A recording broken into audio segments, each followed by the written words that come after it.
Today is March 12th, 2021, and the Tucson Astrologers Guild is proud to present Cayelin, Castell, and Tami Brunk speaking on the current Venus cycle is the cosmic medicine of a new destiny.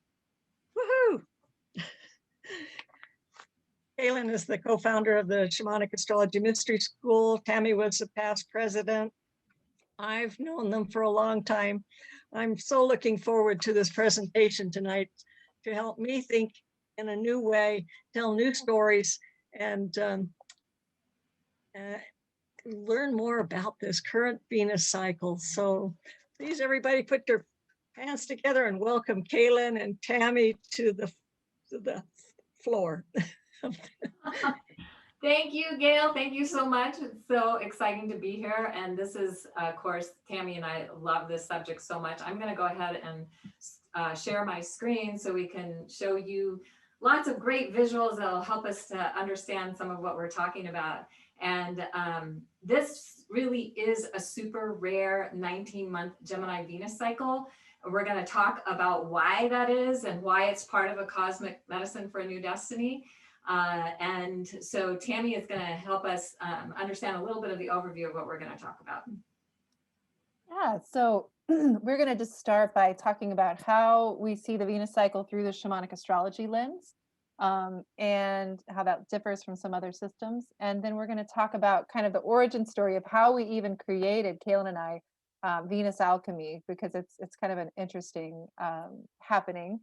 And then we're going to go a little more deeply into the way that the Venus cycle and the mythic tales of Inanna and Ishtar connect, why that's so powerful, and it's the basis for the work we do. And then we're going to go into the current Gemini cycle and why it is that this is such a powerful cycle, and what that really offers for us, how it is that we might engage that. And then to talk about the rare double conjunction with the North Node, and do an activation for you around that, so you can have a little bit of an experiential you can have an experience with that. And then take a deeper look at the Venus signature and the return. Those are also some things that we like to work with the Venus cycle. Yay. Yeah. And we'll also look at some charts and have some fun with that. When we're looking at the deeper signature, yeah. Absolutely. So just to give you a little bit of background, that it was back in the 1980s, Daniel Jamario created shamanic astrology, and he this was around the time he was researching the galactic alignment, a whole other great subject we could talk about sometime. And then in the mid-90s, he started researching the synodic cycles of Venus, Mars, and Mercury. And of course, we're going to focus on Venus here, and synodic meaning with the sun. So it's not just Venus returning to a sign and degree, it's returning to a same season or with the sun at a certain time. And so we'll share a lot more about that as we go along. And also just how shamanic astrology differs from other astrology. It's really about having a direct connection to the night sky. And the Venus work that Tami and I do, we are all about where these Venus moon conjunctions are taking place, what's going on, what constellations are being added, what specific stars are this about, and that kind of thing. So it's been really amazing for people who don't even know anything about astrology to get that connection. And then the other thing about shamanic astrology is we're not looking at anything as good or bad, right or wrong, better or worse, more or less, or exalted or detriment. It's all about intent. So everything has an intent, and it's all significant and important. And yes, there can be a shadow side to everything, and there can be challenges, but everything has an intent. When we understand that, then we can work with it and in a more conscious way. And then it's also about looking at the cycles of initiation. Of course, the Venus cycle every 8 years is an important initiation cycle that we'll be talking about tonight. And then also shamanic astrology is really based on an archetypal mythical understanding of life purpose or the soul's intent. Yeah, so with that kind of background, also shamanic astrology perceives of Venus in a little bit of a different way than many other systems. And part of that is that we don't see it as being limited to concepts like romance or relationships, personal aesthetics, values around money and material possessions. that there can be elements of that, but primarily the way we look at it is that it represents Venus has to do with an exploration of the feminine divine through the full range of archetypes as represented by the seasonal signs and what comes through that. So for women, it's their emerging feminine identity, and for men, it's the intended aspect of the feminine within. That's kind of the key focus of how we work with it. Right. And so there's and one of the things is it's not just the sign Venus is in, it's the phase Venus is in, it's the meta goddess so we're going to talk about all of those things as well, as we've learned so much when we've been doing this work. So basically the origins of Venus alchemy happened because we had been doing in the Shamanic Astrology Mystery School, we've been doing courses on the synodic cycles of all the planets. And at one point, Daniel asked me to train Tami to be able to teach that. And we were just struggling with, I was struggling. I have to own this part of it. I was totally struggling with this. I had led people through the ceremonial Venus returns. I guided myself and other people through that for years. Tami had been doing live groups and she'd been researching the Venus return. And in 2014, we were supposed to do this event so that Tami could co-teach with me and learn how to teach the synodic cycles, and it just wasn't coming together. So I said to Tami, I think we need to find a different way to do it. And we started leading people through this cycle as a ceremony, and we had no idea that it was going to be as well received. So we had no one sign up for our live class, but we had, like, within 3 weeks, we had 65 people for our online class. And by the end of it, we had over 100 people. So it was pretty amazing. Anyway, anything more you want to say about that, Tami?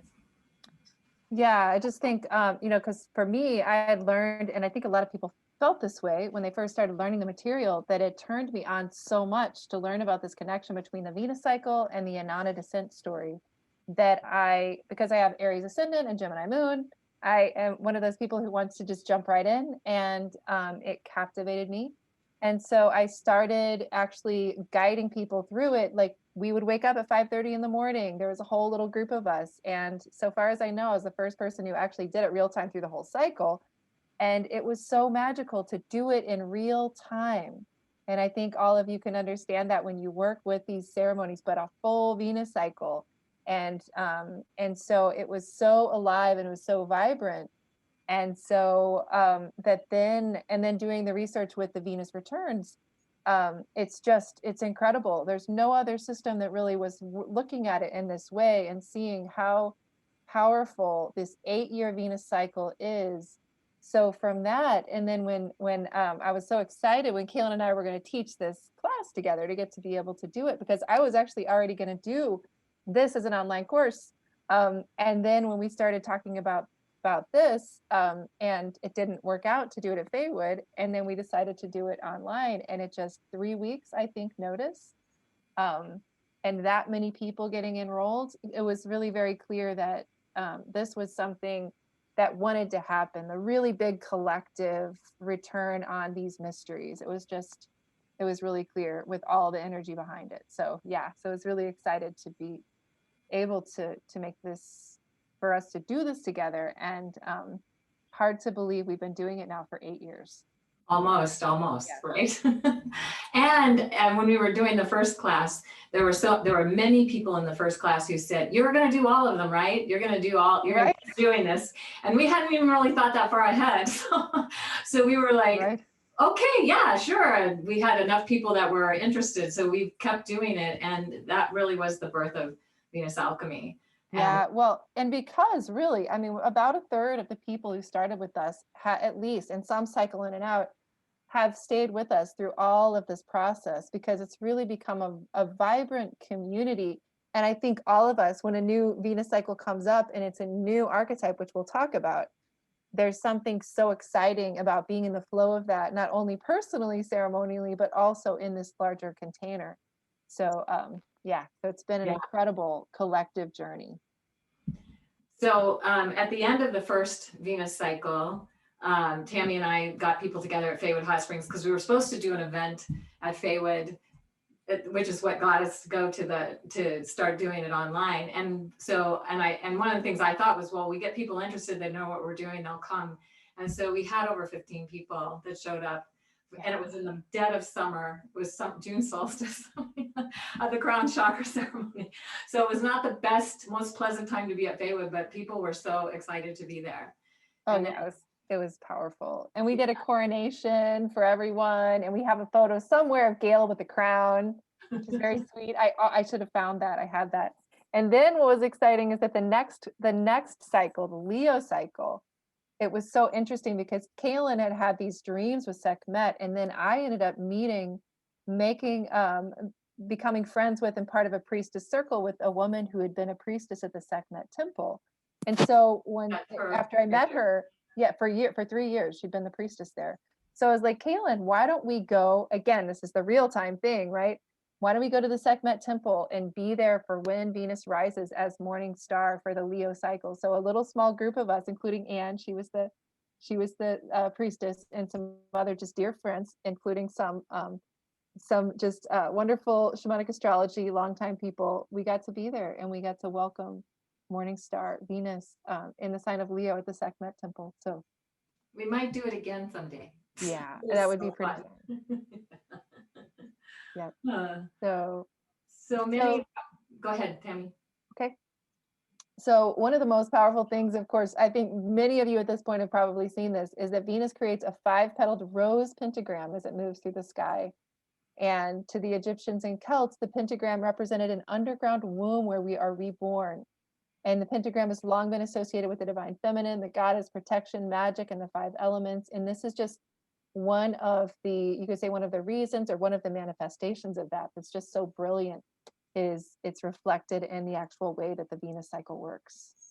It's so cool that, you can watch videos of how when Venus moves through the sky, she literally creates this over an 8-year period. That's what it looks like over 8 years. Yeah. And so this is showing where the points of the pentagram are currently. And just to say, because I know there are other astrologers who use other points of Venus to determine what's going on with Venus. We use the heliacal rise, meaning rising before the sun where Venus is visible, because that's what the ancients did. Ancient cultures were so enamored, because Venus, when she rises as morning star, is like a bright spotlight. You cannot miss her. So when she rises up, that would be when they begin the cycle. And it was a 19-month cycle. And so, and there's 5 cycles every 19 months that brings you back to a starting point every 8 years. So the current cycle that we're in right now started on June 9th of 2020. And then on January 15th of 2022, we'll start the next cycle. And it'll be 8 years before we come back to the Gemini cycle in 2028. And we'll talk about why this cycle is so amazing. But everyone is born somewhere within one of these pentacles. And every 8 years, if you're in an 8-year during so like say from June 9th of 2020 to January 14th of 2022, if you're turning an 8-year, then you are in a Venus return.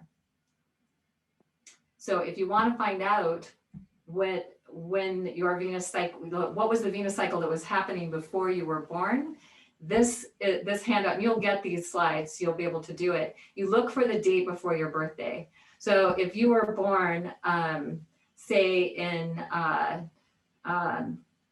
July 30th of 1948, then it was the Cancer cycle. But if you, what happened was it shifted to Gemini. Actually, this is wrong. It should say Gemini here. I just noticed that. It shifted to 29 Gemini, and that's a mistake. Good thing I said something about that. I wouldn't have noticed. So if you were born on July 30th of 1948, you would be in the Gemini cycle. And that but was if you want to look back, you can see it. You can see here's Cancer before that 8 years. Cancer before right here. That, Cancer before that. Yeah. In 1940. Mm-hmm. Yeah. Yep. And it shifted in 1948, and I thought I had fixed that, but apparently I hadn't. So I'm gonna go back and have to do that. I'll make sure it's corrected before we send the slides. Anyway, there you go. So you can look up yours. Anybody can look up theirs, and you can also find out when your next cycle is. So For example, the next Gemini one from after this will be June 7th, 2028, when it begins. And this goes up to 2042. I think the last time we have it in Gemini, in 2060, it shifts to Taurus. So the last one is whatever, 2052. This will be the last time it's in Gemini. And if you want to play a trick, if you want to just really quickly try to guess or figure it out, when the last or the next cycle is, if you know the beginning date of this cycle, so it's like it's the 9th, then it's typically going to be about 2 days before, 8 years before, and then 2 days before that. So 8 years later, 2 days before. Yeah. So last year it was what, June 12th that it started. I'm sorry, the last Gemini cycle was June 12th. I believe that's right. June 12th of 2012. Yeah. Right. Yeah. So yeah. Yep, that's right. So the way that what's incredibly exciting and juicy about the Venus cycle and the way that we're working with it is that in ancient Sumer and the Sumerian culture and also Babylonian culture, the stories that they told about the great goddess Inanna and Ishtar, those stories about their descent into the underworld were a literal description of the way the Venus cycle works, and the mechanics of it. And so as she moves through each of the 4 phases, so we actually, Cayelin and I have kind of articulated 4 specific phases after working with this for a while that you can be born into. So Venus takes 584.5 days, or about 19 months, to go, about 1.5 years, 19 months, 584.5 days to go through one full cycle. So the cycle begins when Venus rises as morning star. And that's when she's again at her brightest, heliacal rise, and she's visible in the morning sky for about 9 months. And then we were in that phase from June of this year, of 2020, until February 14th. So that was the morning star phase of our most current cycle.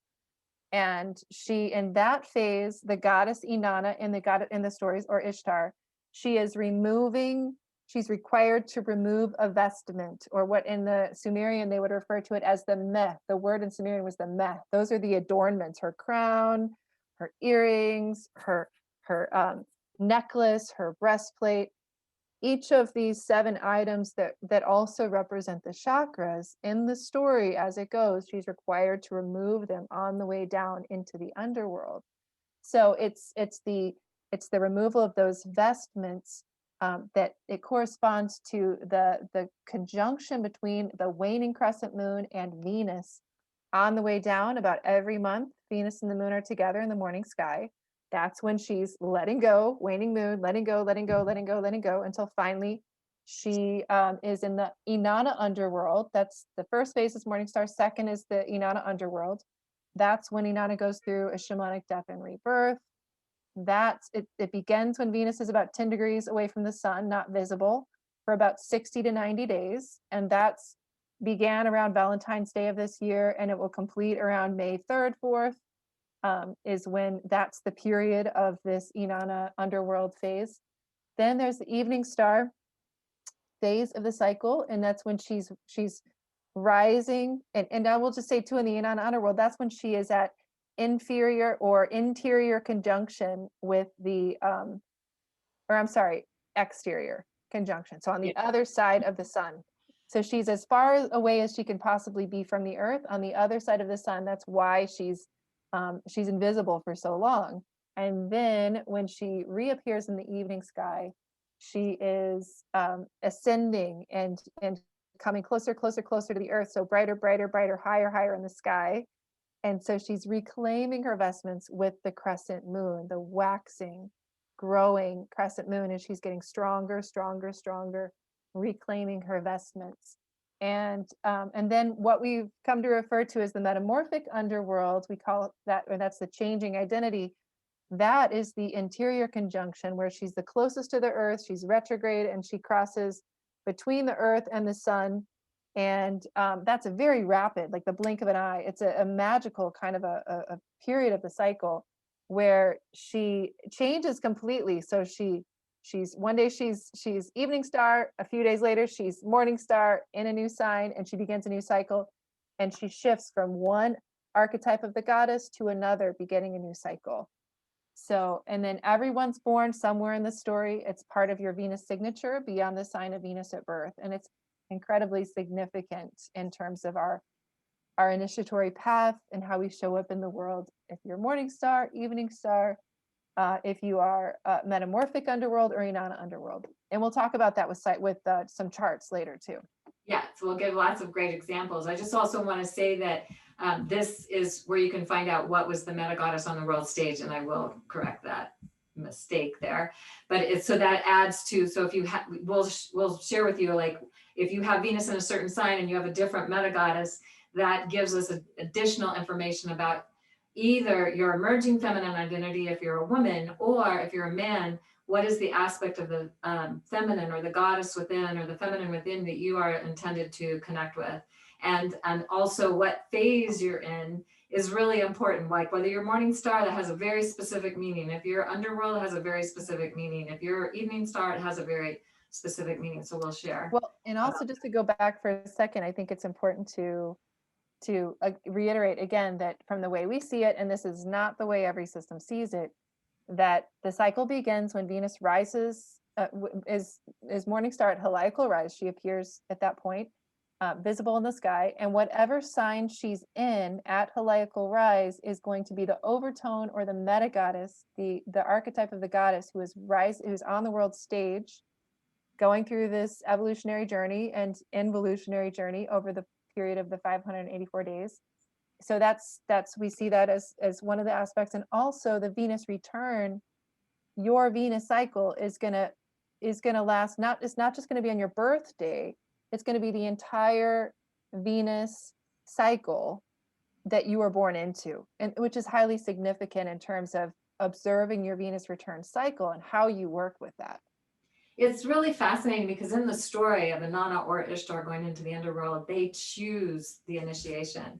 And so when we choose the initiation, when it's our 8-year Venus return, it is powerful. It's like not always easy, because when you're releasing the vestments at the chakra gates, you're releasing any distortions you have connected to that chakra. And that can be painful. It can be challenging. It can, test us to our core. But then going through that death and rebirth process and then getting to reclaim those energies in the ascent process, it's a new revitalized energy. And that part's really worth the whole journey. Right, exactly. Well, I just want to mention too, though, one other thing that we usually talk about, but we didn't hear, which is important, is just to acknowledge, we're talking about the Inanna story and the Sumerians and this whole connection. They saw the cycle is so important that when Venus rose as morning star at the spring equinox, their entire culture, they would do these great enactments of the Venus Inanna of the Inanna descent story.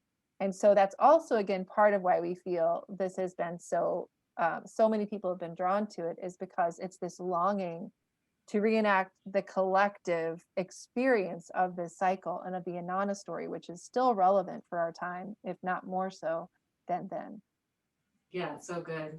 And of course, working with the cycle, we started to really recognize that everyone has a Venus signature. And it includes the meta goddess that we spoke about. What was the sign Venus rose in when before your birth, and what was the sign, the meta goddess on the world stage? What was the star phase you were born into? Was it morning star, evening star, underworld, metamorphic underworld, that kind of thing? What was the inner star phase? Meaning, did you have a chakra gate? Was she still retrograde? Was she in a between time? There's all these inner star phases that we've identified working with this. And then also the signature, looking at like, what sign is your moon in? What sign is your sun in? What sign is your ascendant in? And how is that influencing your Venus signature? And then of course the outer planets, if you have outer planets to your Venus, that's going to impact the experience. And we've had just amazing insights that have come when we've taken a deeper dive into these places. Yeah, and it's so powerful, because if you think about it, you've got the two brightest celestial objects, the sun and the moon. Those are incredibly important in the personal experience and chart. The third brightest object in the sky is Venus, almost always. And you're really looking with this cycle at all three. It integrates all of them. It has to do with, and so it's incredibly potent as a standalone. Of course, you want to look at everything else, but it'll tell you so much about a person's journey. Yeah, especially with the divine feminine Venus aspect. Yeah. So for those of you who might not know how to figure out, you can look at your chart and just by looking at it, you can see, oh, Venus is morning star, Venus is evening star. And so this is just to show you, if Venus is before the sun, wherever she might be on the chart, if Venus is coming up before the sun or setting before the sun, she's morning star. If Venus is behind the sun or going, like say the sun sets and Venus is still in the sky, evening star. And so Venus is on the other side of the sun. So oftentimes what I say to people is take your chart, put the sun at your belly. Is Venus to the right? And if Venus is to the right, it's evening star. Is Venus to the left, then Venus is morning star. Unless Venus is within 10 degrees of the sun or closer, or conjunct, whatever that might be, either not retrograde or retrograde. And then if it's retrograde, it's in the metamorphic underworld. If it's not retrograde, it's in that longer Inanna underworld where she's going through that death and rebirth process. So you can know that just by looking at your chart, if you know how to get a sense of that. Did I cover everything, Tami? I think you did. All right. Cool. All right. So, okay. So let's talk a little bit about this current Gemini Venus cycle. And of course, we have to place it in the context of where we are right now with this, the great pause last year. We want to talk about that, and 2020 and all of the potency and the intensity of 2020. Here you have this kind of Gemini Venus cycle kind of tripping through a field of daisies with rainbows, And when we first started doing videos for this, right, in like May of last year, I have to admit, part of me was like, are you kidding me? Like, really? The rainbow magical unicorn Gemini Venus cycle? Like, this is what was coming through, part of it. And so, of course, so we have to, but it has felt so true that in some way there is this larger current with the Venus and Gemini cycle that is a very alive current that we can tap into. And it began June 2020 again, and it ends January 22nd. And again, the intent of this cycle, what it offers to us, is what we're going to talk about. So we always think about what are some of the different goddesses, the feminine archetypes that we can connect to that are connected to the sign of the cycle. So the rainbow goddesses Iris and Ixchel, those have different kinds of archetypes, but we've seen the ways that those connect to the Gemini feminine archetype.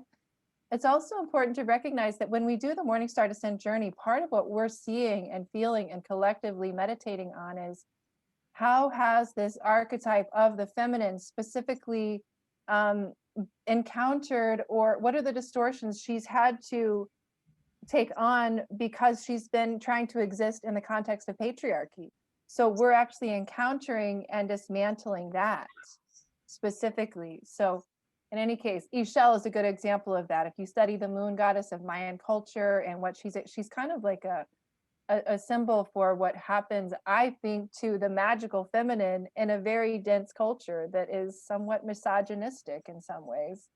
So there's looking at what the shadow expression has been also that you look at in the Morning Star phase. In any case, Iris and Ixchel, Venus Gemini, the feminine Gemini, is a messenger of spirit. She's a new world storyteller. That's something that we encountered really early on that we really recognized. She's the one who's actually helping us unravel the old story, which we need to do right now, and helping us to tell a new story about who we are and what our place is in the world in this vacuum. She's helping us to actually weave a new narrative about how we can create our world together. She's the mistress of playful fun and magic, the trickster who reminds us not to take ourselves too seriously. Her medicine is inspired creativity through fun, play, and humor. So again, this isn't to say that 2020 has been all about that, but what it's more about is to say that this Venus and Gemini cycle has offered us a new lens to perceive of the events of the morning star phase, which is to say that in part, when we look at the difficulties that we've been going through personally and collectively, if we shift it around, we might ask ourselves, how is it that these losses we've experienced personally, collectively, how is it that, not to diminish or like polarize around it, but how is it that this, and I think personally is the most powerful way to look at it. How is it inviting us to let go of everything that stands in the way of living more lightly upon the earth? And how else can we really forge a way through without the kind of wonder of a child or the sense of fun and play? If we can find that, we can reimagine our world. The Gemini medicine has a tremendous amount to offer us in this passage. And the humor, being able to laugh at ourselves and to not be so serious, and laughter is the best medicine, as they say, and can heal everything. Like if we can figure out how to laugh at it. Oh, so good. And considering the polarization, right? Like what is better right now than the upside down trickster Gemini medicine to break that up? Exactly. So one of the things that was coming up for us was this idea of survival of the fittest, that supposedly comes from Charles Darwin. It was interesting. I came across this quote from him that says, "It's not the strongest of the species that survive, nor the most intelligent, but the one most responsive to change." And boy, is that a Gemini statement or what? It's about change. Like how are we the free electron? How can we move and shapeshift and change and move with whatever's going on? So really, the Gemini goddess is helping us to unravel this old story of competition, not enough, survival and separation, which is basically what our whole world has been pretty based in, so to speak. And then tell a new story of more than enough, thriving, accomplishing more together than we could on our own, especially when we can bring in that more humorous, creative, playful, not so serious aspect of the Gemini goddess. So then we're rebirthing ourselves in greater harmony with the rest of creation and the galactic reset to a new cycle. And because we're in this great galactic alignment that's happening between at least 1962 to 2034. And then we've got this opportunity. And with the North Node in Gemini also making two conjunctions with Venus, one last year, one this coming up in May. This is a configuration that won't happen again like this for 243 years, and we'll explain a little bit more about that in a moment. But as Tami was saying earlier, it was every 8 years when Venus rose this morning star at the spring equinox that the Babylonians were reenacting this cycle as a ceremony for their culture. So yeah, pretty cool. Awesome. Yeah, cool. So there's another element to Gemini that I think many of us have been feeling stirring, and you've probably seen it reflected in the world around you with so many kinds of new collaboration and people really connecting. It's to wanting the experience of the collective, but we're awakening this energy that ignites the divine light of our playful, magical, creative expression, and then also the master networker and reconnector. We are weaving the web to recreate kind of the sense of community and how do we play together? How do we create together? I kept finding it as seeing it as the new earth playground. Like this is the time to find your playmates or be sure that you, as in this group, that you maintain the connection with your playmates to create this kind of new earth playground. So, and we're connecting with our co-conspirators in the mischievous and playful game of that. If that's not Gemini, I don't know what is. So she's cast a light in the world of darkness, creating a vibrant, living, pulsing network of aligned humans, bringing more magic, more fun, and more play into our world. So we can, so we can really enliven that, engage that, so she's here, she's alive. We get to tap into her. It's so good, so good. So some of the things that this journey is featuring, as it's like an initiation. So, collective planetary initiation that everybody is experiencing, whether you have a Venus return going on or not, whether it, and some people might have strong Gemini in their chart, so they would be impacted by this, regardless of where that might be. But even if you have none of that, it's still part of the collective experience that's happening on the world stage as Venus is in Gemini, in this Gemini cycle until January of 2022. Now, of course, she's in different signs. She's in Pisces right now, I think. She's in different signs, but the overarching theme is this Gemini theme. So part of what we're looking at is how we understand the importance of healthy creative expression where everyone is equally valued for their unique contribution. And, you know, sometimes I think Gemini can be kind of dismissed as like, you know, too flaky or or not responsible enough, or not, you know, hardworking enough, or whatever that judgment might be. But she's actually here to remind us that there is a huge value in having creative play. So if we don't know that, that's part of what we get to learn in this cycle.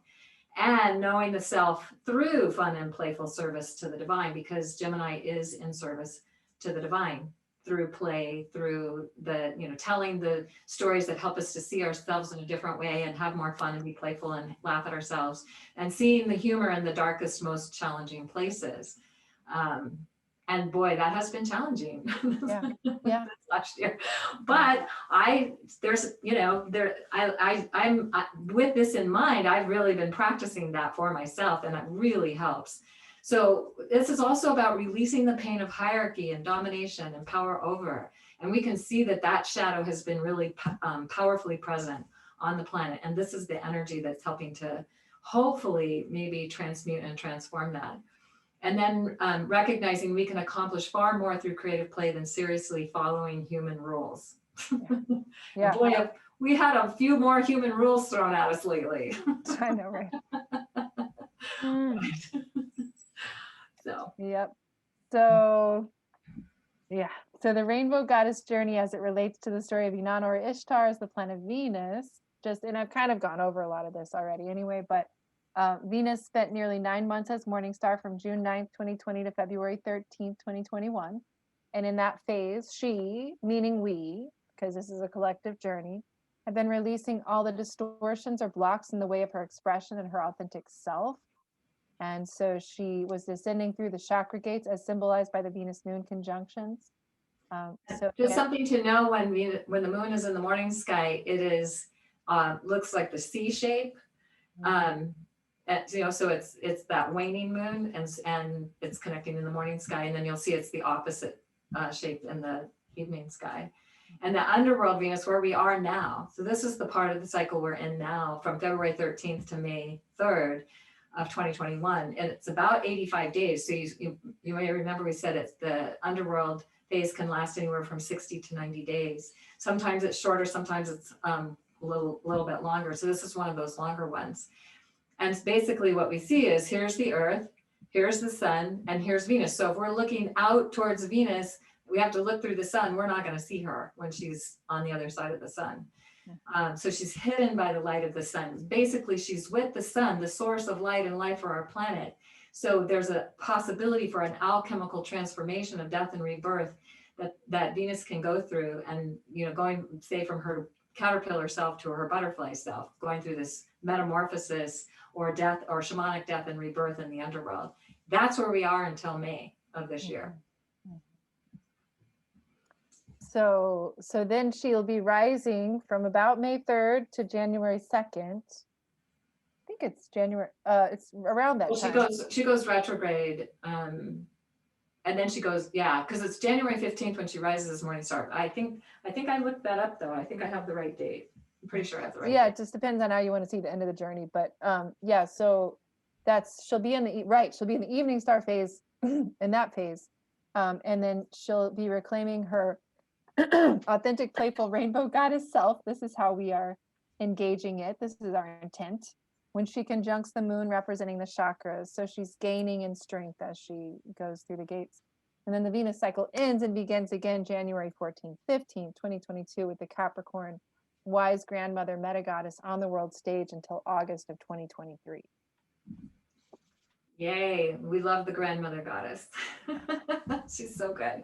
That's where we started the whole thing. So that's when we'll come back to the starting point 8 years later. Yeah. So this is just some fun information that will help you to understand the significance of this Venus North Node conjunction that's taking place. So interestingly, Venus is considered a sister planet to Earth, and even astronomers will kind of refer to it that way, as that Venus is about the same size as the Earth. Of all the planets, it's closest to the same size as the Earth. It mirrors the Earth in many ways, including it spins the opposite direction of the Earth. So if the Earth is spinning so that we see the planets rising east and setting in the west, on Venus it's the opposite. They're rising in the west and setting in the east. It's kind of crazy to think about, but anyway. But there are a lot of opposite things with Venus. Yeah. She's very Gemini in nature, you could Right. but she's also composed of very similar materials. There are a lot of uncanny similarities between the Earth and Venus. Yeah. Yeah, so if you want to research that, it's pretty fun to look that all up. But anyway, the Venus, so this whole 243 thing is because Venus makes one full rotation every 243 days. The Earth makes one rotation in 24 hours. And so in 243 years, Venus rotates 365 times, Earth rotates 365 times in 1 year. And there are 243 years between synodic Venus transits over the sun in the same area of the sky. So you may all recall that 2004 and 2012 were the times when Venus was visible crossing the face of the sun. And you know, it was visible the second time in 2012 in the US. In 2004, you had to be in the UK or someplace, but but what's interesting is looking at these past, present, and future. So if you look at 1761, that's 243 years to 2004. It was June 6th, and 243 years later, it's June 8th when Venus makes the transit over the sun in the same part of the sky. And then it was 1769 at June 3rd, and then 2012 it was like 3 days later, June 6th, and it's 243 years. So you can see that it's it'll be 243 years before it happens in that part of the sky again in 2247 and 2255. Though, if we lived long enough, we could see the one that happens in 2117. I don't think I'll be here, but but and that's only 105-year interval from 2012 to 2117, but it's not in the same part of the sky because it's in Sagittarius. So anyway, just getting that the importance of that 243 years. So now we're going to look at the North Node. So Tami, you want to talk about that? Sure. So the North Node is, from the perspective of shamanic astrology, it's where we're headed. It's our co-created destiny, where the seeds we have planted are coming to fruition. It's like true north. Also helps us realign with our soul's original intent. And so the North Node in Gemini happens to be in Gemini at the same time that Venus is going through this cycle. And it was exact August 5th, 2020, and will be exact May 17th is when they will be together. And that is, in a sense, cultivating freedom, creativity, magic. The challenge might be a bit too much information, too many possibilities, creating a distraction from seeing and embracing new opportunities. That's true. I am a Gemini moon and Gemini metagoddess. And let me tell you, this is true. It is time to act on new ideas, new perspectives, and new insights that are yours to experience. So that's the kind of the positive intent. And this is where it's happening on May 17th at 10 Gemini. And what's really significant about this part of the sky is it's also where Venus rose as morning star on June 9th of 2020. And then now we have the North Node and Venus coming here. And this is aligned with one of the royal stars called Aldebaran. So this lets us know how significant and important this is. So if you go out on the night of May 17th, you will see Venus close to Aldebaran.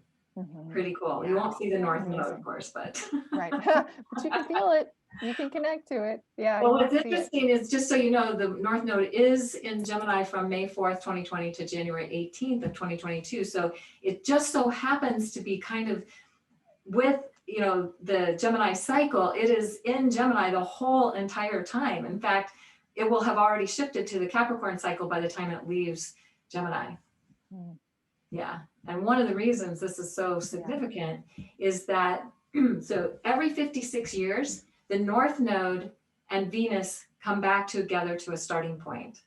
And this is looking specifically at this particular cycle, but if you're turning age 56, you will notice that the nodes are probably close to where they were when you were born, and you are in a Venus return. So it happens every 56 years. So the last time we had the North Node with Venus in Gemini was May 23rd, 1965. So if you think of May 17th, 2021, that's exactly 56 years, almost exactly 56 years later. And these are the purple ones are the highlighted are Gemini, because the rest of them are something else. So the Gemini cycle lasts about 104 years. It started in 1948 and it goes to 2060 ish, 2052, I'm sorry, 2052. And then I think in 2060, it starts a new process. So I was like looking at this and going, oh, we will not have Venus in a Gemini cycle with the North Node, because the nodal cycle is 19 years, the Venus cycle is 8 years, to get them to come back together. And it's not going to be in the Gemini cycle. It'll be 2263 or 243 years from now when they come back together on the 15th of June. That's just so mind-blowing. Like, wow, we are in a rare moment. And of course, it was August 5th when they were together before. So not only are we having them come together in a Gemini cycle, it's coming together twice, and that doesn't happen that often. You can see that it did in 1853 and 1854, but it was the Cancer cycle. Mm-hmm. In 1890 and 1891, it was the Aries cycle, but it doesn't happen every single time. Well, it is interesting though that it's still coming together. Oh, are you looking specifically for when they come together in Gemini, or is it Yes, just that's what I was looking okay? for. I see. Yeah. Okay, Yeah. Yeah. I see. Yeah. So we have this every 56 years, this coming together. So in 1964, they came together in Cancer in the Gemini cycle. And then they came together in Gemini in the Gemini cycle in 1965. So the following year, so there wasn't two conjunctions in Gemini. That's the only time this happens in the whole 104 years of the Venus cycle is in 2020 and 2021. So if we think of the North Node as destiny, and we think of the significance of the time we're in now, and the fact that Venus in her Gemini cycle is conjunct the North Node twice in Gemini, it's just like mind-blowing. We've been tuning into what does this mean and how does this happen. So this is where we're going to do a little activation for you. Yeah. Okay. It's going to be really a very simple one, but just take a moment, because we really like to do this also in our Venus courses to get us in our bodies and experience it. Okay, so let's just take a moment to just kind of land back down into our bodies. And we have an invitation right now with Venus in the underworld. Right in this moment, Venus is in the beams of the sun. And so she, in a sense, is creating there's this kind of space of stillness. And we can tune into that as well, of course, with this Pisces new moon. But also now, as we're connecting into the frequency of Venus herself, we know that she's out there, she's in the beams of the sun. She's in a process of purification. And when we think of Venus, we can think of ourselves. She's reflecting and mirroring to us a process we're all going through. So you might even see in your inner eye now, just before you, the bright, brilliant, beautiful, radiant Venus, that gorgeous star. You might see her as the gorgeous morning star Venus. And so I want you to imagine her before you. And then I want you to imagine that she's now rising up, up, up, and she's right up above your head now. So just imagine that there's Venus and she's just shimmering, bright, brilliant morning star Venus. You might even see that she has these rainbow hues, that she's kind of spinning, and that you see her just kind of radiating this rainbow color.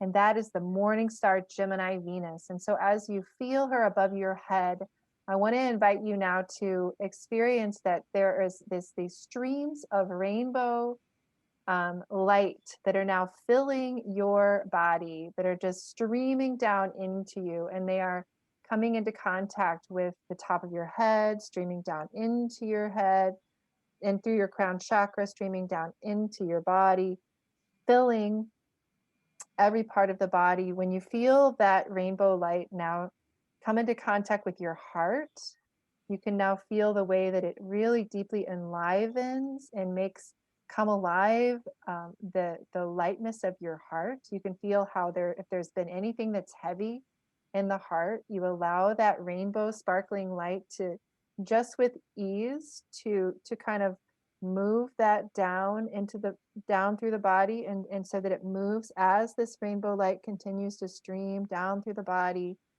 down through the core, down through the legs, down through the feet, and you can continue to just feel it streaming through the crown and down through your body. As it does, as it continues to stream also down your arms, this this rainbow light, you can feel how all through the morning star phase this light has been and continues to pulse through you. And as it does, it moves out any of those denser, heavier energies that are ready to be let loose, that are ready to be made as an offering. So you might even feel that energy just kind of easily move down and move out through the bottoms of your feet, down into the earth, making an offering. So allow that it's the rainbow light is streaming from morning star Venus and down through your body, down through the bottom of your feet. And you are at once making an offering of that rainbow light down into the beautiful earth, and making an offering as well of anything that you want to release and let go of, knowing that Mother Earth takes that and makes that into more medicine. So just take a moment to allow this process to happen. Know that it's helping you to lighten. Feel that sensation of that rainbow sparkling light as it again it cleanses and clears. You might feel it in your hands. You might feel it tingling. You might feel it in your belly, the lightening. And I want to invite you to allow that streaming rainbow sparkling light to also expand outward, and so that it fills your entire field around your body, your entire kind of auric field. And it cleanses and purifies and brightens and lightens all of your energy bodies. So just taking a moment to continue to allow that streaming rainbow light to continue to move through, moving into any of the areas of your fields, of your chakra systems, of the energy bodies around you, where there any of that lightening and brightening is needed.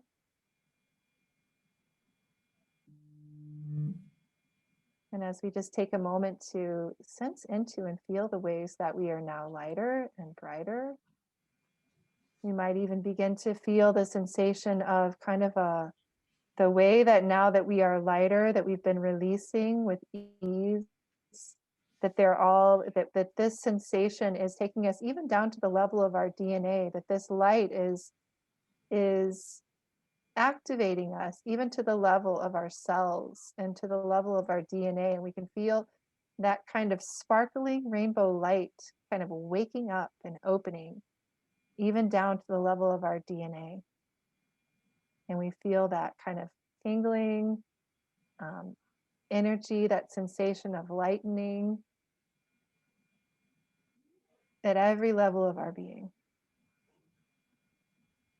And as we just continue to take a moment to experience the sensation of this rainbow body that this beautiful Gemini morning star has been gifting us with, and now we experience it even more potently in this underworld phase because we're quiet and still enough to receive it. We also open our hearts, we open our minds, we open our entire being to be filled with, to receive in seed form a clear and a conscious activation, a clear and a conscious remembrance of our truest destiny, why it is that we've incarnated at this time, why we've been born at this time. And we allow that the joy, the sensation of pure joy and of delight that we get to be here, that we get to bring our light, we allow that also to just resonate. And so we allow this rainbow medicine to be a part of who we are. We give permission for it to seed itself deeply in our hearts, and so that we understand and we know that through the continuation of this Venus cycle, that this activation of our truest destiny is naturally and with grace just unfolding. And we know as we move forward through the continuation of the cycle, we move forward lighter, we move forward brighter, we move forward filled with the delight of a newborn being approaching the world and life with a new story, with a new perspective. And so we give gratitude for this gorgeous, brilliant morning star Venus. And let's just take a breath as we close this activation. Feel the bottom of our feet, maybe kind of tap our feet on the floor. So we come back into the full body. And maybe inwardly bowing to gorgeous Venus and knowing that she will continue to be there for us, with us through the coming, through this underworld period, that we continue to receive that grace. And so that then as we emerge as evening star, that we're fully activated and ready to bring our medicine and our magic into the world. So it is. Woohoo! Yes. That was really fun. That was so good. I just want to say too to people that one of the things we have been working with is this activation of the rainbow light body. There's a lot of history information, things about different cultures, Buddhas, whatever, who have worked with the rainbow light body, and it's becoming more and more in the collective consciousness. I've been seeing it more and more, and we feel like it's a lot has to do with the fact that we have Venus and Gemini on the world stage, right? Yeah. I mean, literally, everybody who's listening, think about how much have you seen kind of the rainbow archetype appearing around you in your personal life. It's easy to miss these things. I was like, where's my rainbow? And then I realized we had our friends had given us a little sticker to put on the window. And so now when the sun comes up, it just shines rainbows everywhere. I hadn't even thought about it. I'm like, oh my gosh, it's right there. It's right in front of us. When we're aware, we start seeing those things. And Peter and I saw a rainbow this morning here in Tucson because it was raining and the sun came out just long enough to create a rainbow. Wow. So Tucson was blessed with the rainbow today. Awesome. Amazing. So cool. Okay, so then so we have some charts here because it's really fun to begin to, and we're going to shift modes. So just it's fine if you're still a little bit in that mode, and you know, doing an activation, it just takes a moment, but just trust, you know, it's okay if you've got that happening for you the whole talk, all the better. Okay, so one of the charts that I decided to choose was of a friend and a woman I just love, a wonderful sister who is her name is Vandy Crane. She just came out with a new book that I've really loved, and wonderful Sylvia, and she is just deeply inspiring. She's an Indigenous author. She is a Washashi Osage lineage as well as Irish on our father's side. And she's a trafficking survivor. So she's someone who has come through tremendous difficulty in her life. And she also has a tremendous amount of internal strength and wisdom. She's the founder of the Rise and Love Foundation and the Rematriation Project. She's all about this process of healing the mother wound. She works with Indigenous women to do this. She was born in the Capricorn meta goddess cycle. You know, when we first started this Venus work, Cayelin and I, it was so clear that it really wasn't us that gathered those 100 women, it was the grandmothers. Because from the shamanic astrology perspective, when you work with Capricorn, if you want to talk about the goddess connected to Capricorn, it's the collective, it is the grandmothers, and the grandmothers were guiding us the whole time. And part of the perception of who who the grandmothers are from the perspective of Capricorn in the shamanic astrology paradigm is that we can literally remember and see who they are when we consider that when the US was first founded, that the Constitution itself and in that founding process, that Benjamin Franklin and other founders were so deeply inspired by the Haudenosaunee, the Iroquois Confederacy, the native people in the East Coast, and their way of governing, which was incredibly egalitarian and balanced and effective. They borrowed many of the principles and the strategy, the processes from the tribes. But two of the things that they missed, one was the seventh generation doctrine, which was that you wouldn't make any law unless you considered the ramifications for the next 7 generations. That would be nice.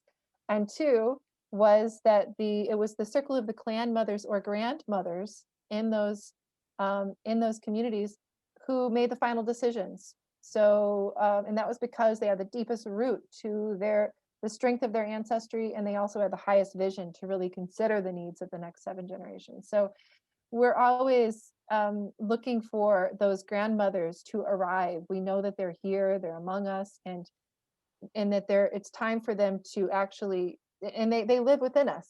And so when we see someone like Vandy, though, it's very literal. She's this young Indigenous woman who was born in the Capricorn meta-goddess cycle, and she's really here as a wisdom keeper. She was born in the morning star, heart chakra gate, and there's so much, if you read her story, that has to do with that place, that quest for love and the connection to the heart. Her Venus is in Taurus. You know, if you look at the sign of Taurus and what has happened to Taurus through patriarchy, and her whole journey as a trafficking survivor, you know, to add those different elements, it really helps you to understand her journey in a deeper way. You know, and I want to say Morning Star, one of the powerful things about Morning Star is that when you know your Morning Star and you consider yourself, and this isn't just like a static thing, this is more like a process. I'm on Morning Star, I'm on a Morning Star journey, and it dignifies the journey of the places where you've had to just let go and choose courageously to make decisions that might be incredibly difficult. But you know that process is actually moving you from being someone who might appear at the first surface to have everything together, have this big bright light, but actually the journey you're on is one of letting go, and becoming more and more ensouled and more human over the process of your life. So Vandy's a great example of that. You want to say anything? I just love that. And did you, I might have missed it. Were you saying that the Morning Star process is more like the energy of fire? No, I didn't talk about that, but yeah, absolutely. It does have to do with that. And if you know Vandy, if you connect with her, she's very fiery. Morning Star Venus it's more of that yang energy. The fire is like at Aries, warrior energy, warrior medicine, and she is a heart warrior. So she definitely that commitment to a cause, right? That fiery, but she's Venus and Taurus. So when we understand that she is a Morning Star Venus, then we understand that her Venus and Taurus is going to operate differently than, say, if it was an Evening Star Venus or an Underworld Venus. And this is part of what we've really been able to see deeply around this Venus signature, that where Venus is in relationship to Morning Star, Evening Star, or one of the underworlds, gives us just insights that have blown us away, have blown other people away. It's just been amazing. Absolutely. I mean, and really, like, that warrior archetype doesn't show up. It's her descendant, but otherwise it doesn't so much show up, and it really does show up with that Morning Star phase. Yeah.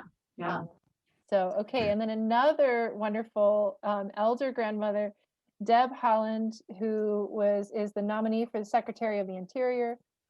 She was born during the Virgo Venus cycle. And just to know that sometimes in our lifetime, those Venus cycles, they will shift. You know, if you remember, we had said that you would say every 8 years, Venus will rise as Morning Star at the same time, but you have to kind of like subtract 2 days, right? So Venus is slowly moving back.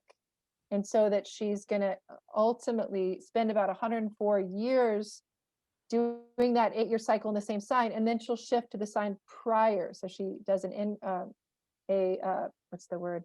How am I not thinking of it? Yeah, thank you. So she was born into a Virgo meta cycle, which has shifted into Leo.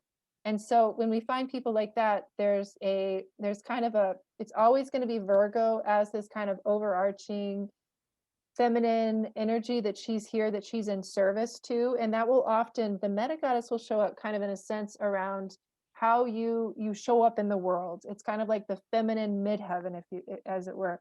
And so I've found from doing a lot of research on this, that there are a lot of people who are environmentalists, leaders in the movement, who, Vandana Shiva, Bill McKibben, many who were born into that Virgo Leo meta goddess cycle. And this is her as well. She's been an advocate to care for the land throughout her entire lifetime. When I lived in New Mexico, she was, she was an important figure there. But so she's that Leo meta goddess, Virgo Leo. So on the world stage, bright, brilliant leader, but also with this deep reverence and care for the earth. And she's evening star phase, and she does come across too as more of that earthy. And Cayelin, you want to talk about the evening star as more the element of earth? One of the things that's really fun for Tami and I is she's a morning star, I'm an evening star. Yep. So, and we definitely have different styles of how we do things, right? Yeah. So the evening star, we could say, and in your younger life, you're probably not going to necessarily feel like you really connect with this, but as you get older, you can definitely see it.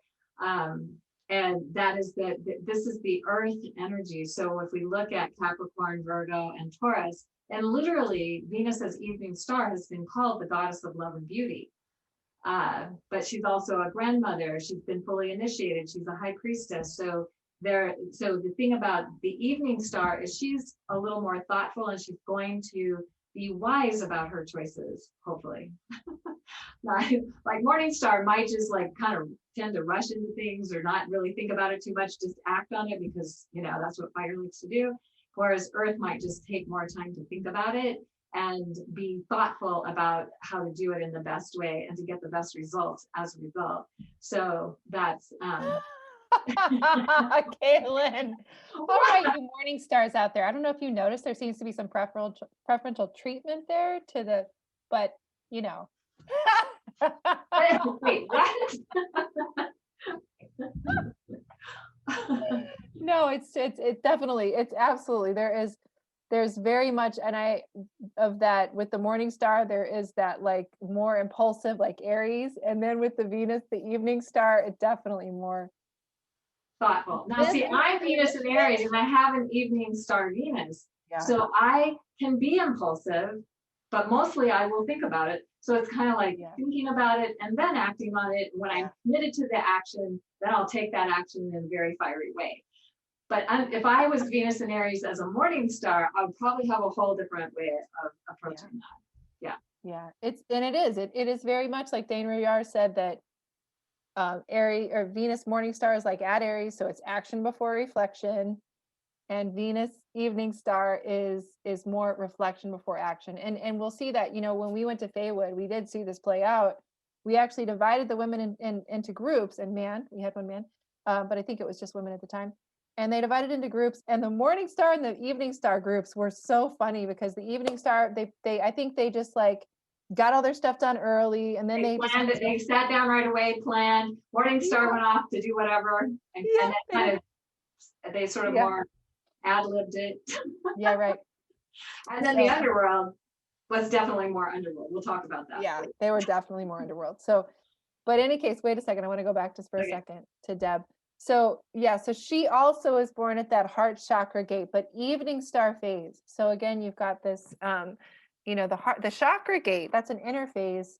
That's another layer of understanding. And that kind of requires knowing a person better and really looking at their life path. But the chakras are really important, but also the evening star phase. And then also her Venus is in Capricorn conjunct Saturn. So again, she's one of these grandmother figures. Absolutely. So clear on her chart. Mm-hmm. Yeah. So now we're going to bring in my husband, Peter, who is, I call him my BHE, best husband ever. And you can see he has Sun and Venus exactly conjunct in Gemini at 29 degrees. And so total underworld. He was also born in a Virgo Leo. It was Virgo and then it switched to Leo in 1975. Meta goddess overtone, underworld phase. So he's a great example of somebody who has really done the work around what it means to be born in the underworld, because that's often where we have to encounter the shadow or the challenges or the places where it's like life doesn't feel fair. So he was the middle child. He had an older sister and a younger sister, and his parents got divorced when he was quite young, and his mother was very angry with the masculine. So he had an older sister that was angry that he was born and usurped her place for a little while, and a younger sister. So they got whatever they wanted, and he was always just like shortchanged and kind of, they would do things that just were not considerate of him at all. And so he had this challenge, and literally married his mother, his angry mother of his first wife, who was an alcoholic, and eventually took herself out through her alcoholism. And so he had to deal with all of that. But he has so transformed this underworld thing. So he's now become empowered. And I just want to share with you, he has these running groups and there's a lot of men in the groups, but the women just love him. And I often like to refer to them as his running harem, because I can't run with him. I have a heart condition and I can't run. So he finds these women that run with him, and they just love him because he doesn't have any male toxicity. He's kind, he's caring, he's present, and he makes things fun because he's got Venus and Gemini. So he's really done the sacred marriage work. He's really activated that aspect within him. And now he gets to have this experience of really loving and enjoying and being around women who love and enjoy being around him. So. Awesome. I love those stories. That's great. And those photos. Oh, and just one more quick thing is there is no chakra gate because it's in the underworld. So yeah, the chakra gates are only in the morning sky and in the evening sky. So in the underworld, it's that death and rebirth process, and facing the shadow and our deepest fears and all of that. So that's what he had to do, and he did a great job. So proud of him. He should be. He's amazing. So, all right. So, and my background is in wildlife biology, as an environmentalist my whole life, and my graduate degree was really focused on it was creative nonfiction, and really listening to and learning from these amazing voices of writers who are speaking for the land. And I encountered at that time, Joanna Macy, and I just love her work. I think many of you probably know who she is. She's a deep ecologist, Buddhist, author, and she developed this system called the Work That Reconnects. And she created that years ago when she was really looking at the impact of nuclear waste over many generations, and wanting to help people to understand the long-term effect of that, and have a process of really kind of grieving and grappling with what we were doing to the earth. And so, and she also coined the concept, the Great Turning. And she talks a lot about the opportunity we have now to really consciously approach this time of shifting into a new way of being with the earth and with each other. And so she's just a grand elder. She's amazing. If you want to listen to her, this is her time. I mean, boy, when you want to listen to her, she was so ahead of her time. But she was born she's an Aries meta goddess, and she was born almost at the very beginning of the first of this Aries Venus, the last Aries Venus period, which spanned from 1929 until our last Aries cycle in 2017. It actually started in 1921 and then went to the last one. Oh, it did? Are you sure? Yeah. Oh, okay. Well, then it was the second one. Yeah, right. The second one. Darn. Okay, I missed this. Okay, so she was born in the second one, so very close. And that is another area where we're interested in studying, is how do these archetypes, the meta goddess, how does she express when she's near the beginning of her cycle? And when I say her cycle, I mean the larger cycle, where you'll have Venus rising as morning star in Aries every 8 years for about 100 years. How does she express at the beginning of the cycle versus near the ending? But for Joanna, she was born, in the second of those cycles. And she was born really close to, she was born morning star 6 days after her Heliacal rise. So big, bright, Venus closest to the earth, retrograde. And she has Venus retrograde in Aries. And she really embodies that. She's such a pioneer, speaking to these issues that so many people didn't even consider, and creating a framework. So she's got all this Taurus too, just deep, deep love of the earth. And and just this, just this fiery force in the world, and a great warrior. Aries is about bringing the world back into balance, a world that is terribly out of balance, especially the feminine Aries, and that's what she's been doing. So I really liked highlighting her in her chart. Right, she's restoring cosmic justice. Absolutely. And the other thing to know about whenever Venus is retrograde, if you have Venus retrograde in your chart, you do not have a chakra gate. If she's more than 10 degrees from the sun, you don't have a chakra gate, because we don't start counting the gates until Venus goes direct. Right, right. And I mean, and also she's a very reflective and thoughtful person. And you could say that when you have retrograde Venus, even though she is very bright and she's very strong, there is a bit more of that reflective quality than when she finally goes direct. And then there's going to be that forward movement that's even more of that kind of really strong yang, like no holds barred energy. Okay, so then Ibtisam Barakat, she's a dear friend of mine. She's an amazing human and a Palestinian author and poet. And the reason I bring her in is because of her chart, but also because she loves the Venus cycle. She's currently been working on these books that are profoundly courageous, that are called Letters to Allah, where it's really looking at the feminine root of the Islamic religion, and even the way that the core words for God in the original Quran to bring us back, they have to do with the womb and the feminine. So she's doing this very courageous work, and she was born in the Scorpio metagoddess cycle, and that has, in 2018, that shifted over into Libra.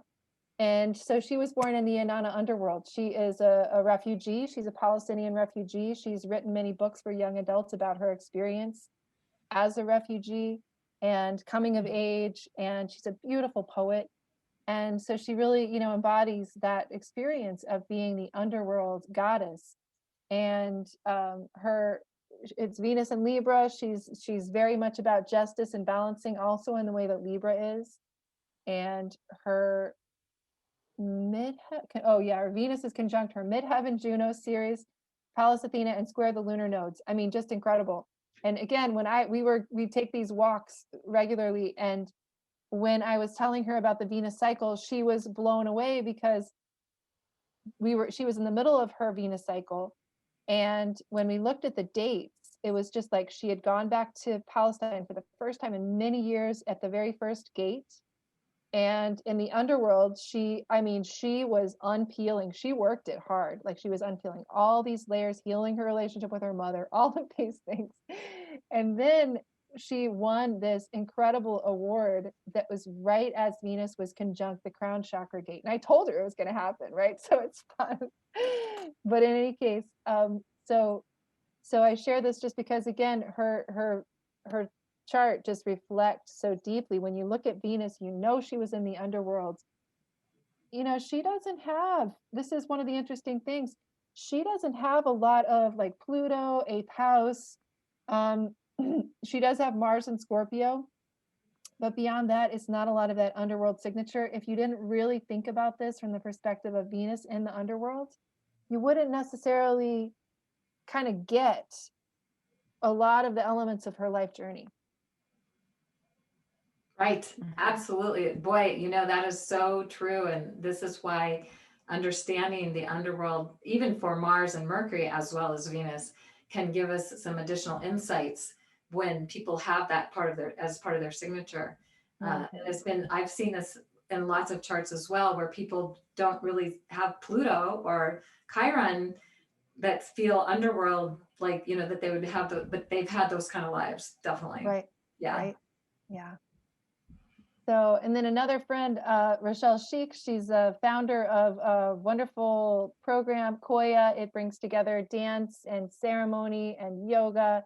And she's made a life for herself pre-COVID of traveling across the globe to sacred sites and guiding women, specifically women, through these practices. And so she's made a very magical life for herself. And she was born into the Scorpio metagoddess cycle. And part of why I bring her in is because she represents this really interesting phenomenon. Trace and Cayelin has seen this a lot too, where because she was born, and remember, metamorphic underworld is at the very end of a cycle and beginning of another. And because Venus then will move, over the course of her life, it'll be shifting and moving during every cycle. She is now switched to the Gemini cycle, which happens after the Scorpio cycle. And so she has Sun and Venus in Gemini.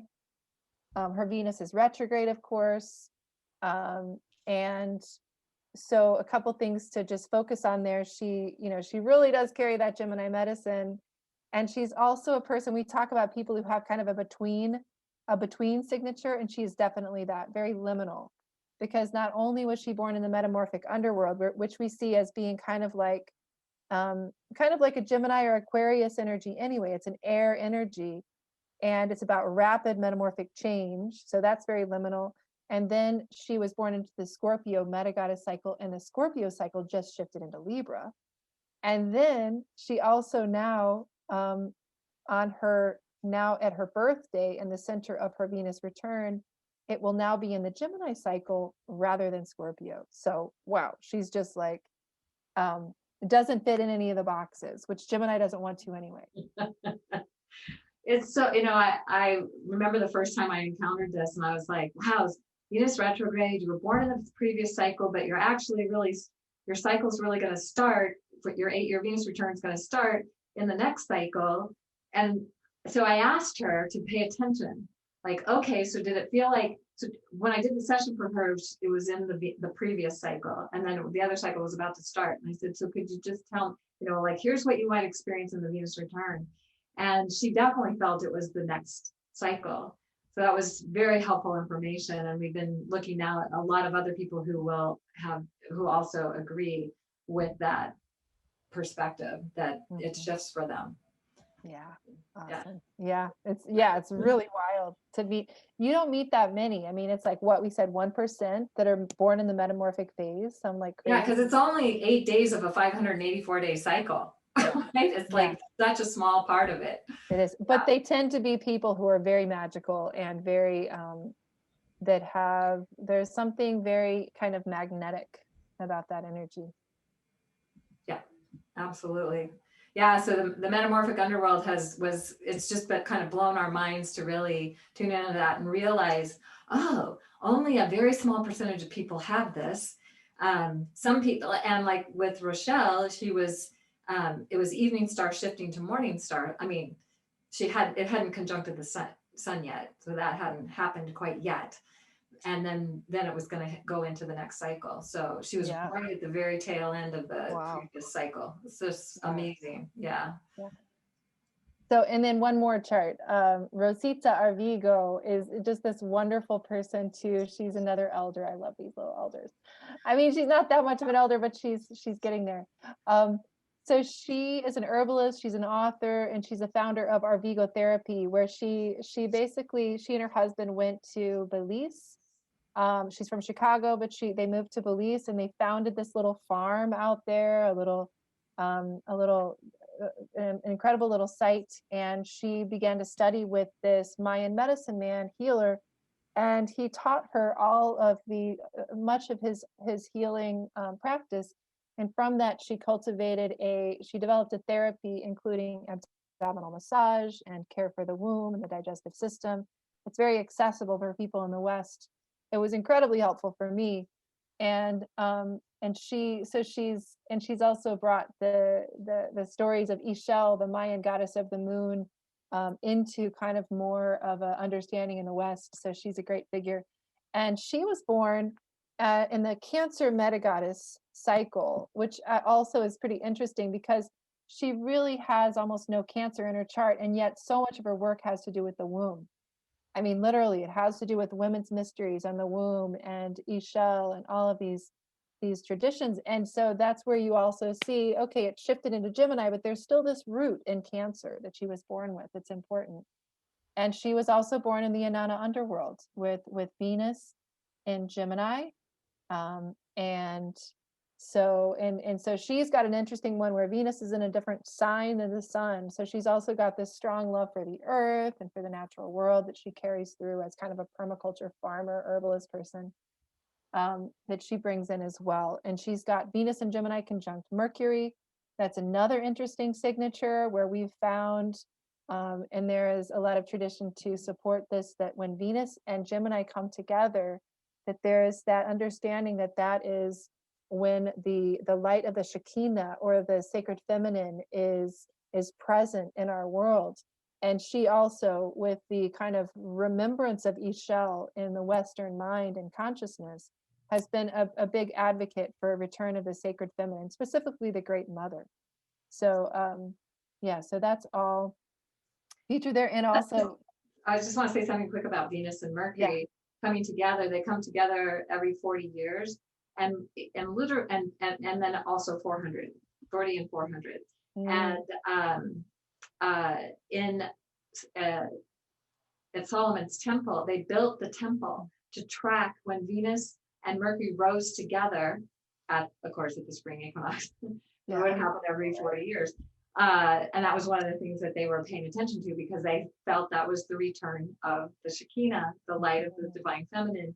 And literally in the story of Venus, of Inanna and of Ishtar, but Inanna particularly, when Venus and Mercury conjunct in the morning before Venus starts before Inanna starts her descent into the underworld, she is telling Ninjabar, if I don't come back, get help, send people to help me, get me out of the underworld.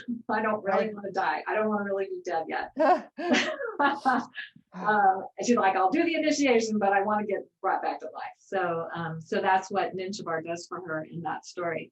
And so to have these two together in this way, it's just really remarkable. Yeah, absolutely. Well, and also, this is in the Venus signature work. Clearly, this adds quite a lot of complexity, because she has Jupiter, Uranus, as well as the sun, and even Saturn conjunct her Venus. So yeah, and basically on her midheaven, because it's not all right there. Lined up there, right? It's lined up, yeah. So a figure in the world who's really made quite a big impact in her work. You can really see that show up with all this medicine surrounding her Venus, which you could break down more, but I think you get the point. Exactly. So we are complete with the presentation, but just if you want to know more, if you're interested in doing the Venus journey with us, you can go to venusalchemy.com. We have a signature series that we teach. We also have the Evening Star classes that'll start in May if people want to join in that journey with us. And then also, if you're interested in knowing more about shamanic astrology, you can go to shamaniciastrology.com. And that's our presentation. It was amazing. It was amazing, you guys. It's lovely. Have you looked at the Sabian symbol for that Venus Aldebaran North Node conjunction coming up? No, but we'd love to hear it. It's 11 degrees Gemini. Its newly opened lands offer the pioneer new opportunities for experience. Wow. Yeah, exactly what we're saying. Love it. Pretty cool, huh? Yeah. Thanks for that. That's awesome. So let me see. Do we have any questions in the chat? And people can also raise their hand have any, or just whatever. A lot of fantastic and amazing and awesome and thank you. I'm seeing in the chat. And people speak we up. Just yeah, wowed them so much that they're just speechless. I like that perspective. I'm going with that one. I think I'm going to look back. Yeah, are you looking back at the chats? I'm looking about Rochelle having Ceres conjunct Moon and Rising. Yeah.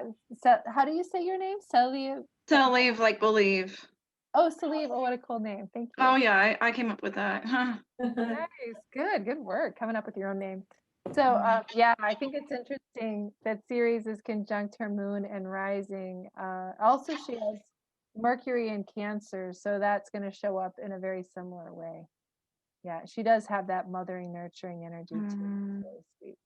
Right, because we're still formulating the ideas about what these dwarf planets mean and how they operate in the chart, as well as all these asteroids and like Ceres. Like it can be about like being an advocate and like taking a stand, and but it's like the paradox of depravity and nurturing.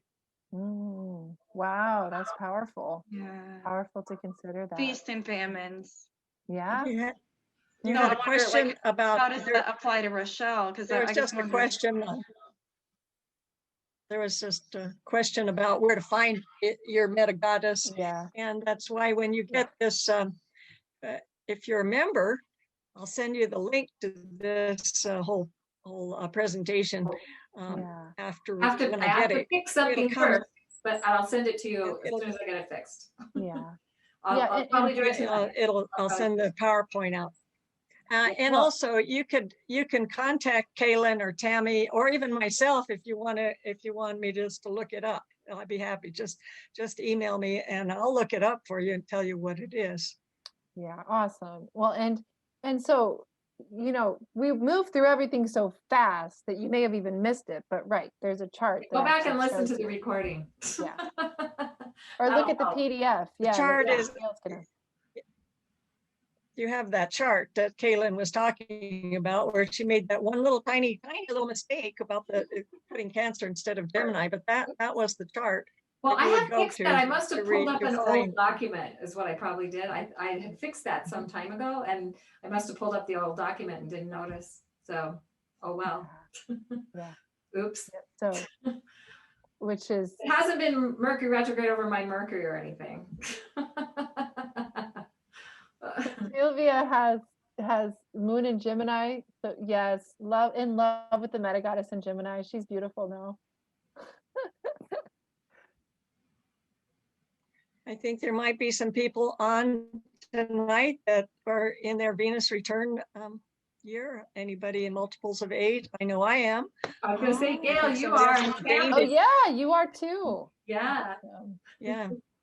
Yeah, I definitely am. And I'm in the throat chakra, and there's definitely things I'm working on with the throat chakra. It's very interesting. Thank you for you've just sparked some the gray cells are working on processing That's what so you've good. reminded me of. Yeah. Gail, are you morning star or evening star? Oh, I'm morning star. Yes, yes, the morning star, the heart, the throat chakra. Yes, great. Awesome. So I'm looking forward to getting the throat chakra back. Yes, the necklace. Maybe I'll be able to, maybe this stuff will clear up. Who knows? Yeah.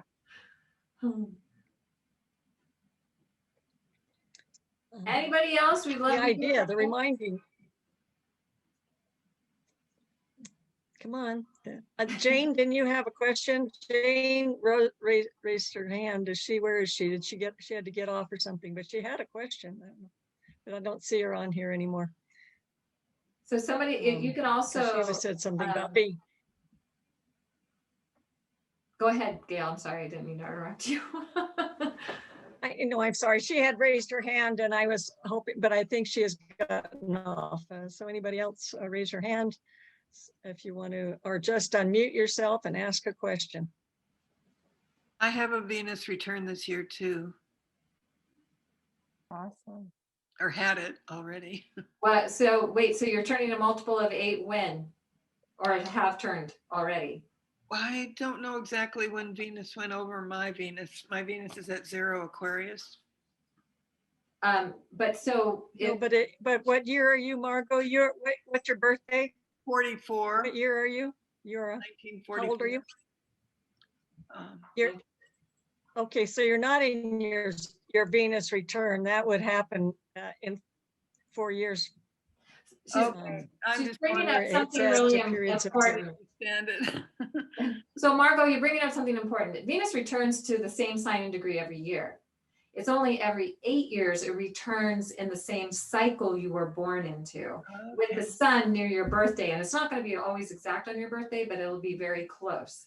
Oh, So every year we have a Venus return, so to speak, but only every 8 years do we have the, the initiation, the power of the initiation that is really intended to help us take our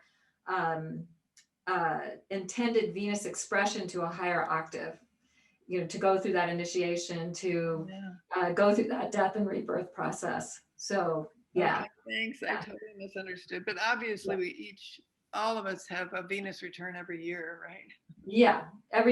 Venus passes by all the signs every year. Yeah. Mm-hmm. But this is an 8-year Venus return, and we see it as the entire cycle. So it's a bit more personal, and it's a bit definitely from the research we've done, it can feel like a descent process, a descent and a renewal. It can have that strong experience. Especially if, I noticed for me, like I've been through I could look back on certain Venus returns, which is something that we recommend people do. And Tami did this great research about all these people that were willing to go back and look at their past Venus returns. Yeah. And we encourage people to do that. So look at your age, 8, 16, 32, 40, 48, 56, 64, 72, 80, 88, 96, and 104, if you get that to be that old.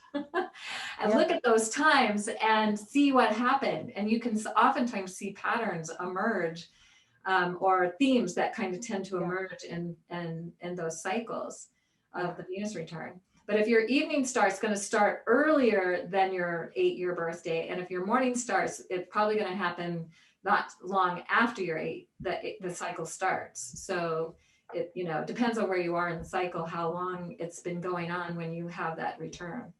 Yep. And also, if you want to know the whole frame, the whole timing of that return, look again in that chart that was given to you, and just look at the whole time span. That if you were born in a Venus cycle, look for all the Venus cycles, and really track not just what happened on your 8-year birthday, what happened through that whole entire span of time. Exactly. Yeah. And so there was a question about what the difference between the Meta Goddess and your Venus return. You're born into a cycle, a Venus cycle that is described as a Meta Goddess cycle. So everybody has, when they have their Venus return, the Meta Goddess cycle is returning, or the same as when you're born. Yes. Right? Yeah. Unless it's shifting signs, but it's still the same cycle. Right. And occasionally it'll shift signs. So. And one way to think about that is that Venus will rise in a particular season, right? So like right now we have Venus rose closest to the summer solstice, right? So like June 9th, fairly close to the summer solstice. And then 584 days from that, Venus is going to rise around June 12th. So that's the one that's closest to the winter solstice. Actually, and then, we meant January 12th. January 12th, sorry. Yes. Yes, thank you. Actually, I think it's the 15th, but it's the closest to the winter solstice. Yeah, the closest, right. So, and then the next one after that will be August, like 20th, I think. So the closest one to Lammas, and then, and so forth. So what was the seasonal, what point of that star, where was Venus prior to your birth is the question. That's the Meta Goddess. So that's the overarching theme. That's why so the overarching theme is the Meta Goddess. The sign Venus is in is the main expression of the feminine, but there's additional factors which we call the Venus signature. What's the Meta Goddess? What mornings, or you morning star, evening star, underworld, metamorphic underworld? What phase of the cycle? There's some other factors that we look at and to get the full picture of what the signature is, because not all Venus and Aries are alike. I've had people say, you don't seem very Venus and Aries to me. I have a Pisces sun too, so that's probably part of it. But unless they see me protecting my kids or somebody or something or whatever, then they're like, oh, now I see it. But so this gives us a deeper understanding of why that's the case. It's not like I'm should be a certain way. I am expressing my Venus. I just do it in a way that maybe people don't expect Venus in Aries to express. And there's lots of reasons for that. So. I have a I question really about, enjoyed your, oh, sorry, Frank. I was saying I really well, enjoyed the Tammy's little meditation. I was going to say oh, something about that. Go ahead, yes. Frank. What's your Um, question, Frank? I have a question about significance at each one of the returns at, 8, 16, 24, 32, 40, so on and so forth. When we look at Saturn returns, um, there's a lot of astrologers talk about I started to say subtle, but they're not always very subtle, differences between your first Saturn return and your second Saturn return. And I'm wondering if there's any sort of sequence, like what would your fifth Venus return at age 40 be, as opposed to your seventh return at age 56, something like that.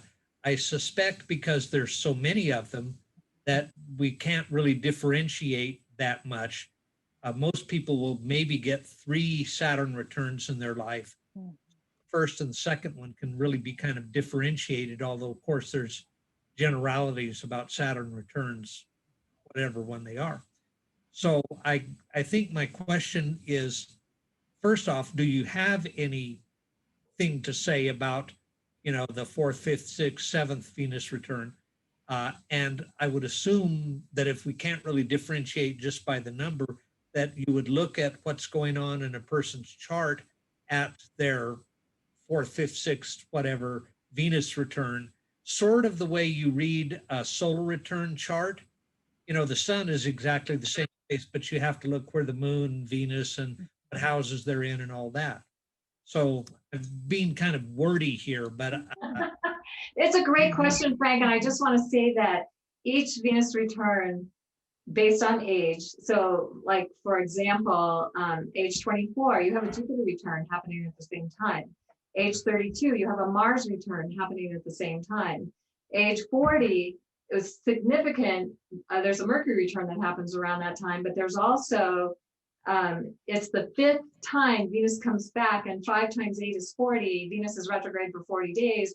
40 is hugely significant. In fact, that's the first time I worked with my Venus cycle was when I turned 40. I didn't really fully grasp it because I thought we just were working with it on the birthday until we started to realize it was the whole cycle.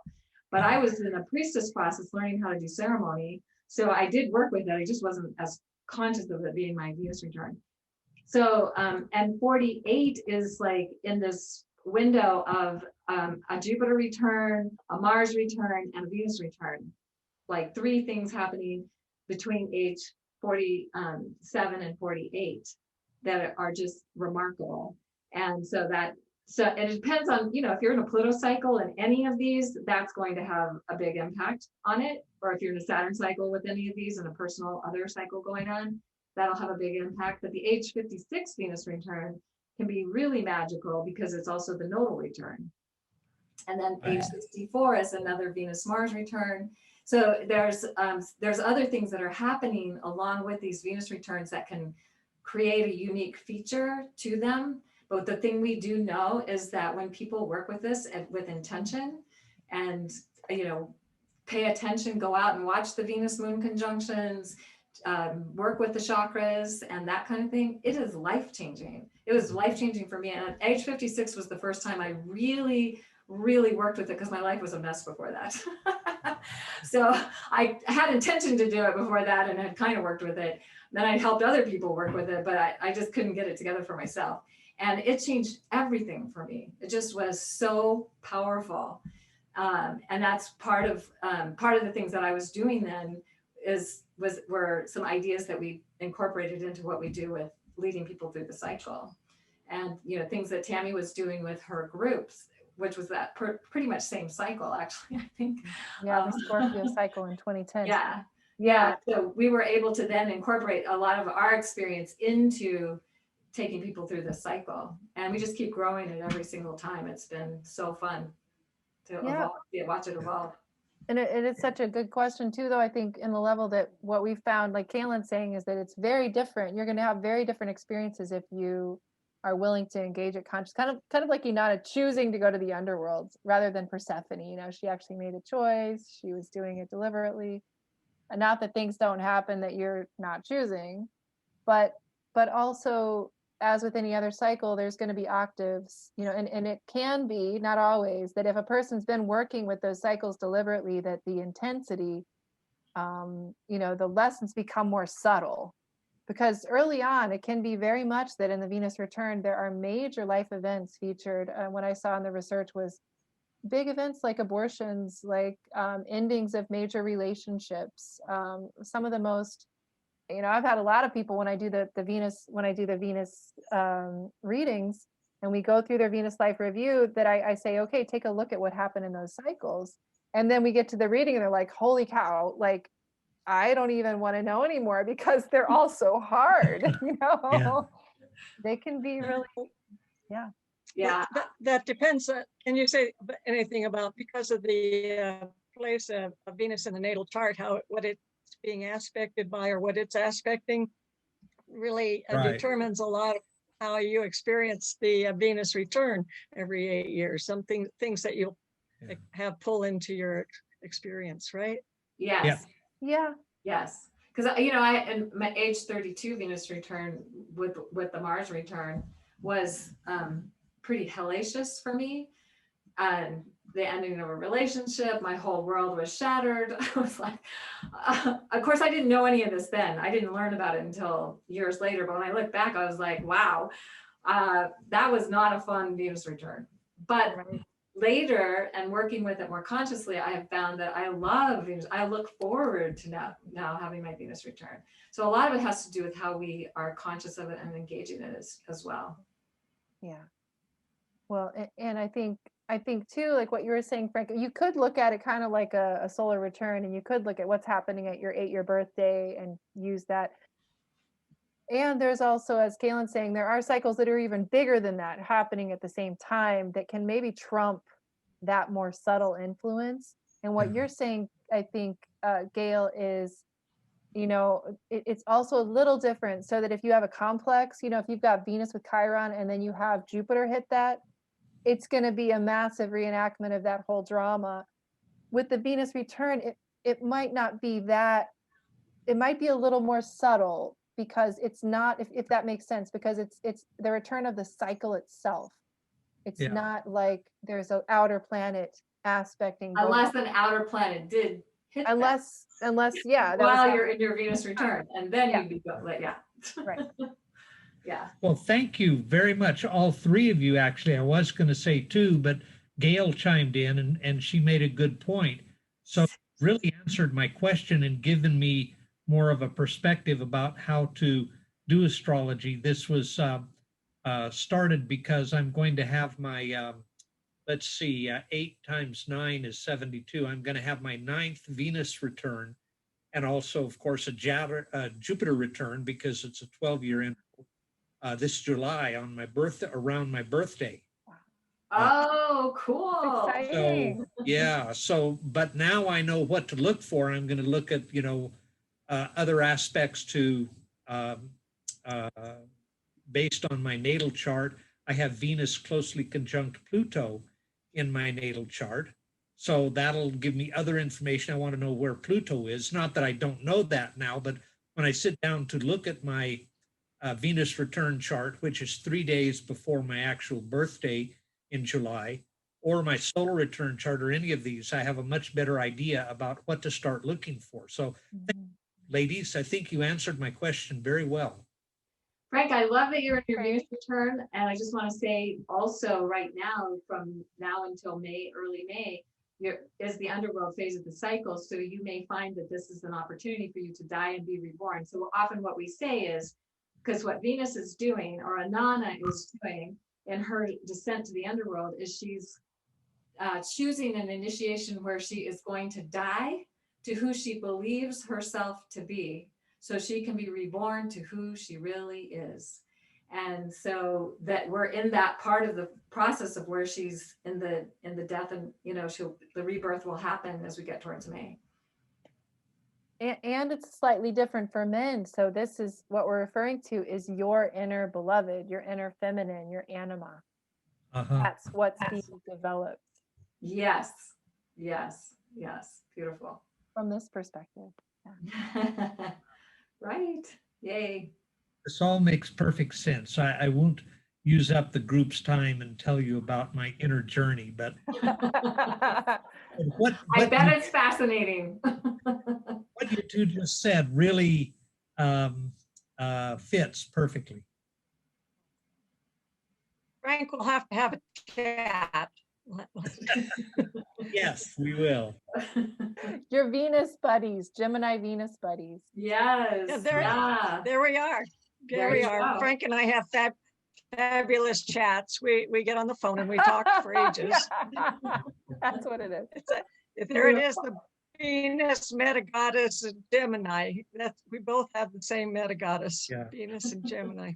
I Chad, called Neil up for some little tag business, and I think it's going to be a 3-minute phone call, and then we start going like this, and it turns into an hour phone call. Oh, so Gemini of you.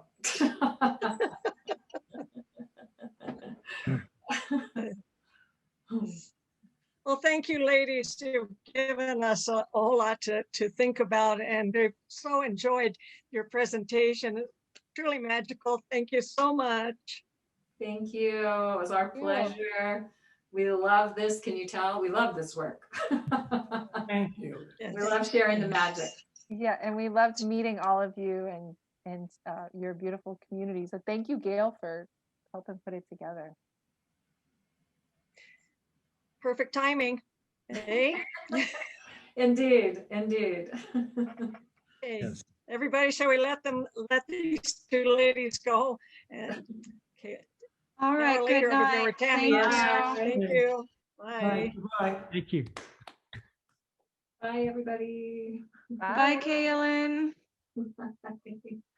Bye, Cynthia.